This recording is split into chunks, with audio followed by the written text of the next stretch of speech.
Oh yeah, that's better. Okay. Maybe everybody should.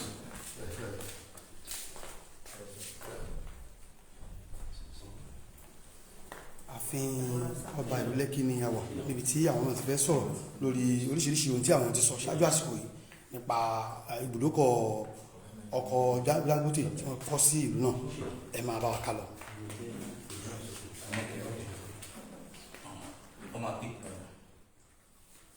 Ẹ ṣe ẹ̀yọ́ ní orí kí a tó máa tẹ̀síwájú ẹ jẹ́ kí n kọ́kọ́ ní káàbù sí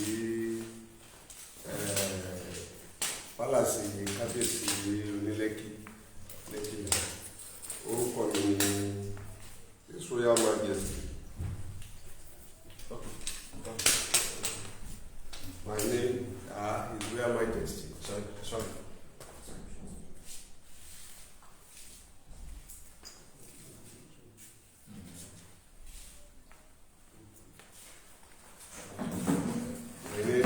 Royal Majesty Oba Of Hrm Olumuyiwa Ogunbekun Lekki Hrm. Kábíyèsí o.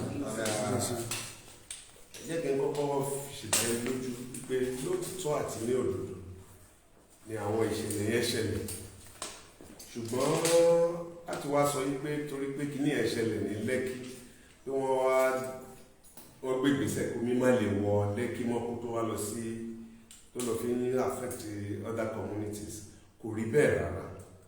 Now lóòótọ́ ni Dangote refinery lọ ní jẹ́tì níbí báyìí ẹsẹ̀ jẹ́tì tó ṣe ń bí ni láti lè move àwọn equipment wọn àti àwọn machineries wọn tó máa lò ní refinery lọ́ fi rí gbà wọlé because of the difficulties tó máa face by moving it from the lagoon. Because of the bridges to cross lagoon, so they have to come here and then make the necessary. You have a lake that was dredged and then they came in. One dredge lake in one dredge lake it was not as if that the dredge don't dredge one dredge yẹn wọ òkun ni kì í ṣe wípé wọ́n kàn dredge òkun wọ ilé. The gap between Lekki Lake, Osho Lake, and the Atlantic. Here tó wà láàrin yẹn was dredge so that wọ́n á ní amọ́dẹ̀ dredge lake yẹn so that there will be free access láti move àwọn nǹkan yẹn wọlé. So nígbà tí wọ́n there is also another deep sea port tó wà ní Ìdó-Òtúnbẹ̀. So I will not say that the whole thing, the ocean surge, it's a global thing now because of the global climate depletion. So if it is affecting us now, it is as if we are beginning to come to reality with the global warming. So I got to agree with them. When they came to me, they told me they've been to the chairman of the council, and I also called the chairman of the council to initiating of what I learned about the hardness there. The last time similar thing happened, I know how we've gone about it. And if this issue is coming up again, I believe all the stakeholders need to sit down, brainstorm, and then find a lasting solutions. The ocean surge is something that has been experiencing in Lagos even before this time. And all these things. So the effect of the global warming has its own contributing factor. One of the factors, but the dredging in one shape, naturally, when you dredge, nature will always find a means of replenishing. So when they were about to fill up this place, they went to the icy, brought in the sand of Phoebe, Umiyeni, Oju. Already Ibita we are below sea level. Even Google level, we are below sea level. So when Guinea-Badewa, we are not the woman factors. It was not that so here. Gbogbo nǹkan tó ń ṣe, gbogbo drainage tí wọ́n block, gbogbo àwọn has also been taken over by the housing agencies and what have you. So all these are the contributing factor to what we are experiencing now. But I called the chairman of the council and he promised to see me. You know, politicians, more so, we are in their season. He told me we will all sit down, call them, and then we will meet. I believe he will not turn a deaf ears to the cries and the complaints of his people. So if he has not done anything, I'm not saying he will not do anything, because I believe so much in him, and I can assure you he will do everything within his power, if only to make government realizes the mistake, the problem that are before us. So also, I was not at home when they came around. They were going around the places, they lodged their complaints, and I quite agreed with them that it is their inalienable right, provided it is done within the confines of the law. So they can protest, and they have to make sure that the rights and the rights of every individual are also protected. So it is only this morning somebody called me that the entrance to the jetty has been blocked, that no vehicle was allowed coming in and then go, which to me, honestly, you cannot solve a problem of this nature by trying to create more difficulty for people who are to sit down and solve this problem. This is their right to protest, but we should also respect the rights of others. Kábíyèsí, nígbà tí wọ́n làwọn ti kọ́lé kàsí sá, ǹjẹ́ akéjì ọ̀pọ̀ ti ẹ̀ wà láti kàn sí iléeṣẹ́ Dangote lórí ọ̀rọ̀ tó lè bàbí mú ayé dẹrùn fáwọn tí omi ya sínú ìlú wọn ìsà látọ̀dọ̀ yìí? Well, like nígbà tí gẹ́gẹ́ bí mo ṣe sọ, ìwé tí wọ́n kọ sí mi, èmi ò rí, but àwọn baálẹ̀ yẹn ti wá sí ọ̀dọ̀ mi rí, mo dẹ̀ pè wọ́n, wọ́n gbá lọ́dọ̀ mi, àdẹ̀jọ́ jókòó àjọ sọ̀rọ̀, mo ní kàn tẹ́ ẹ sọ yìí, mo ní máa ṣiṣẹ́ lé lórí, àdẹ̀ pé àwọn tí ọ̀rọ̀ kan. In fact, either ọ̀sẹ̀ yìí, today is Monday, I suppose. Yes. Ọ̀sẹ̀ yìí, we're going to mind that meet with the Dangote managers so as to bring this issue before them. Not only the Dangote and the Kokoro one, so it has to be done holistically. The federal government, no one need to deep sea. So so if we want to attribute this crisis to only Dangote, it's like we were just account for a second half KGC 11. So and we are yet to actually meet with them. And it's not something I can do without the presence of the chairman, because he is the chief security officer of the local government. Like I said earlier, I've called him and he gave his word that we will sit and sort things out. Kábíyèsí, tábà ní parọ́sà, a rí pé àwọn aráàlú yìí wọ́n ní ìgbàgbọ́ nínú, wọ́n dẹ̀ gbọ́kànlé pé ẹ̀yin ẹ̀lẹ́ báwọn tán sọ̀rọ̀ àwọn. Pẹ̀lú àlàyé tẹ̀sí fún wa báyìí sà, tí ká lọ fún ọlọ́kàn balẹ̀ pé a ti rí bàbá yìí sọ pé àwọn máa gbégbèsè lórí ìṣòro tó kojú.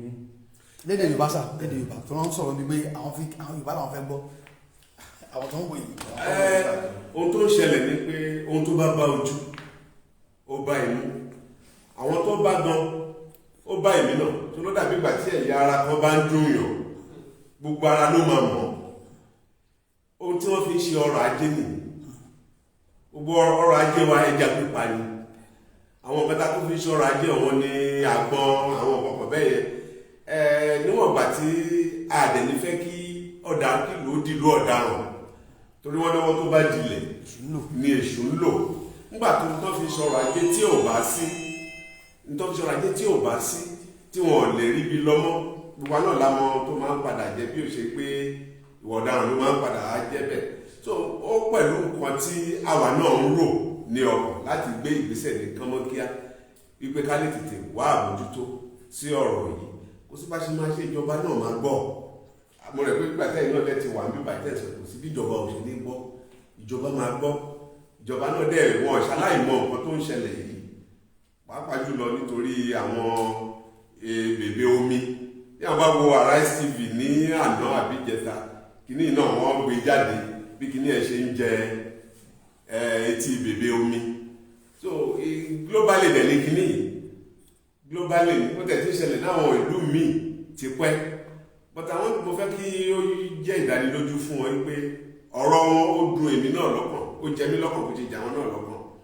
mo wá ń fi àsìkò yìí fi dá wọn lójú wípé ní agbára Ọlọ́run pẹ̀lú ìfọwọ́sowọ́pọ̀ àwọn communities yìí náà àjọ ṣiṣẹ́ yẹn papọ̀ pẹ̀lú alága chairman, alága council àti àwọn tí ọ̀rọ̀ ìkàn àwọn iléeṣẹ́ tí à ń rí pé bóyá iṣẹ́ tó ń ṣe ń bì ló ṣe adínàbò fún àwọn kankan ìṣòro tá a ní.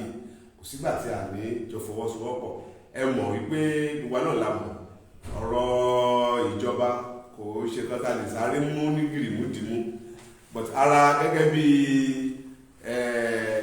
fourth estate of Hrm ẹ̀yin nìyí, ẹ̀yin náà lè pé ẹ̀yin náà ní etí ìjọba, ẹ̀yin náà ní tẹ aráàlú pẹ̀lú ìjọba náà tí nígbà tí ti débí látara tẹ ti rí gbogbo ọṣẹ́ tí àti jàǹbá tí kìíní ṣe fún àwọn agbègbè wa ẹ̀yin ṣaláyè tó, ṣùgbọ́n máa gbà yín nímọ̀ràn bàbá ṣe ẹ má jẹ́ kí sensation pọ̀ jù.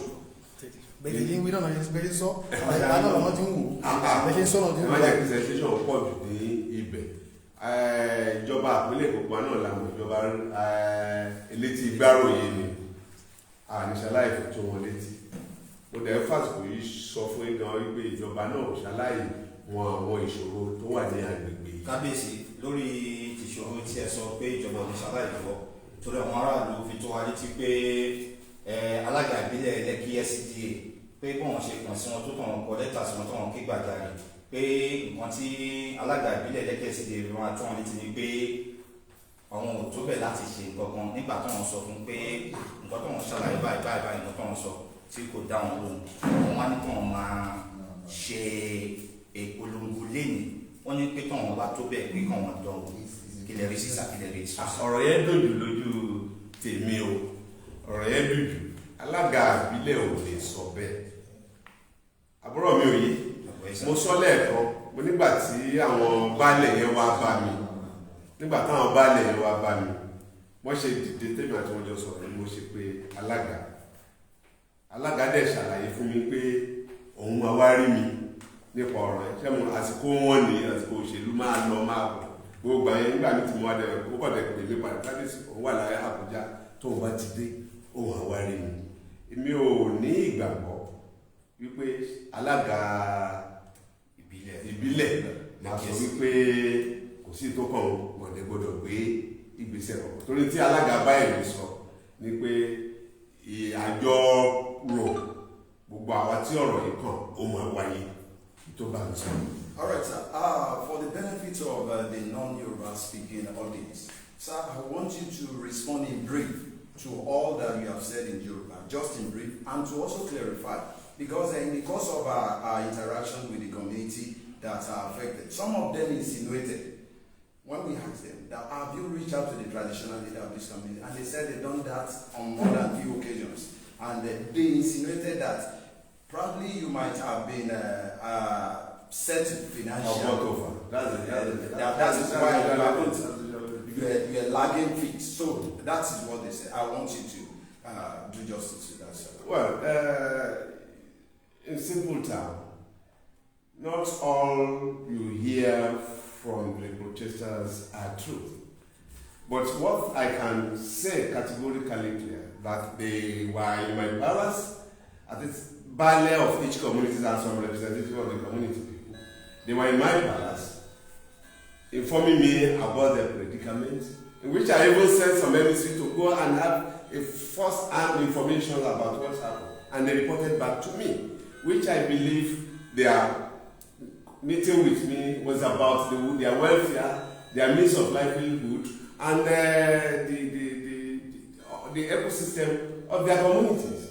in which I quite agree with them. And I told them, look, this is what we are going to do. I can't be bought over. How will I be bought over? Because if I'm being bought over, I will now allow the communities which I govern to go into extinction. Then automatically, what's my essence of being there?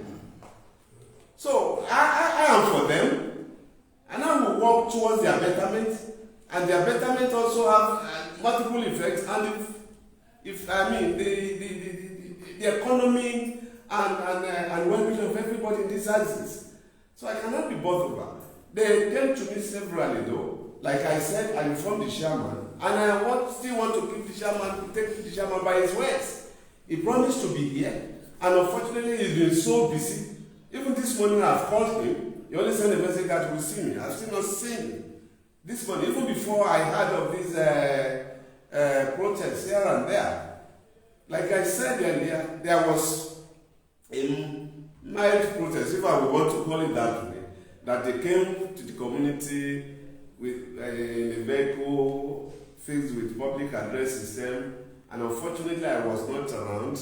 I traveled and I met one of my chiefs and my wife, in which they behaved good, and immediately, even before I talk, my wife called me, and I summoned a few of them. They still come to tell them that I'm on top of this issue.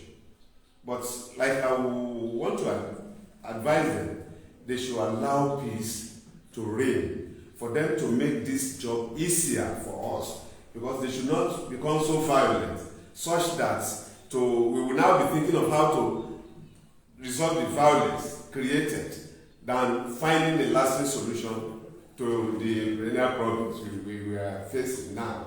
So I want to advise them. I want to advise anybody who cares to listen that the government of Lagos City, the local government chairman, and including the Palace of Lekki, are on top of these things. And I can assure you that we will not rest on our words until solution is found. Thank you so much, sir. Please, with you honor, sir, the introduction again, sir. My name is Sir, His Royal Majesty, Oba Of Lekki Hrm Olumuyiwa Ogunbekun, Lekki of Lekki. Thank you, sir. Thank you.